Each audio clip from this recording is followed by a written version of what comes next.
मध्य रेल्वेच्या सोलापूर विभागाने माल वाहतूक व्यवसायात आणखीन एक टप्पा ओलांडला आहे। भिगवण गुड्स शेडमधून पहिल्यांदाच ऑटोमोबाईलची लोडिंग करण्यात आली आहे। यामुळे माल वाहतूक विभागासाठी एक नवीन स्रोत उपलब्ध झाला आहे। 19 जुलै 2026 रोजी भिगवण येथून आसाम मधील कामरूप जिल्ह्यातील नॉर्थ ईस्ट फ्रंटियर रेल्वेच्या रंगिया रेल्वे विभागातील BR ट्रान्सकॉन लिमिटेड गुड्स कार्गो टर्मिनलसाठी वाहने घेऊन जाणारी पहिली न्यू मॉडिफाय गुड्स रॅक रवाना करण्यात आली। या नवीन ऑटोमोबाईल वाहतुकीमुळे विभागाच्या माल वाहतूक उत्पन्नात लक्षणीय भर पडण्याची अपेक्षा आहे। भिगवण येथून विविध ठिकाणांसाठी NMG रॅकद्वारे ऑटोमोबाईल्स लोडिंगसाठी आतापर्यंत 26 मागण्या नोंदवण्यात आल्या आहेत। यामध्ये बिहारमधील फतवा, छत्तीसगडमधील रायपूर, हरियाणातील फरकनगर, पश्चिम बंगाल कोलकाता येथील चितपूर, मध्य प्रदेशातील मंडीदीप, झारखंडमधील हटिया, गुजरातमधील कांक्रिया, दिल्लीतील ओखला यांचा समावेश आहे। प्रत्येक रॅक पासून मिळणाऱ्या माल वाहतुकीचा महसूल अंदाजे 16 लाख ते 22 लाख रुपयांचा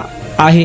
सोलापूरचे विभागीय रेल्वे व्यवस्थापक यांच्या मार्गदर्शनाखाली या नवीन उपक्रमाची यशस्वी सुरुवात करण्यात आली। या उपक्रमाचे नियोजन वरिष्ठ विभागीय वाणिज्य व्यवस्थापक जयदीप प्रदक्षिणे आणि वरिष्ठ विभागीय परिचालन व्यवस्थापक योगेश पाटील यांनी केले। तसेच मुख्य वाणिज्य निरीक्षक दीपक मिश्रा, मुख्य वाणिज्य निरीक्षक कुर्डुवाडी आनंद काळे, वाणिज्य पर्यवेक्षक निहाल सिंग, वाहतूक निरीक्षक जयप्रकाश, भिगवण येथील मुख्य माल पर्यवेक्षक BS बल्लाळ, SR सोनवणे यांच्या समन्वयाने आणि सामूहिक प्रयत्नातून भिगवण येथून माल वाहतुकीचा हा नवीन प्रवाह यशस्वीपणे सुरू झाला आहे।